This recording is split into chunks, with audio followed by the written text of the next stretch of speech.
চা খাওয়া। ও মা, মা কই তুমি? একটু করে তাড়াতাড়ি করে ঘন দুধ দিয়ে একটু চা করে দাও তো। কতদিন তোমার হাতে ঘন দুধের চা খাই না, একটু তাড়াতাড়ি দাও তো দেখি। মায়ের হাতের ঘন দুধের চা, উফ কি সুন্দর খেতে। বিয়ের পরে চা খাওয়া। আপনার জন্য চিনি ছাড়া দুধ চা। মা আপনার জন্য লিকার চা। এই যে রায়ভাগিনী ননদিনী, তোমার জন্য হচ্ছে দুধ চা। এই যে কি কই, তোমার জন্য আদা দেওয়া চা। চা খাবো।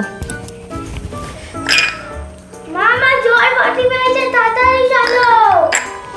চল এসে চা খাবো। আয় আয় আয়। মা আমার পটি হয়ে গেছে, তুমি তাড়াতাড়ি আসো। কি গো, আমার দোকানের চাবিটা কোথায়?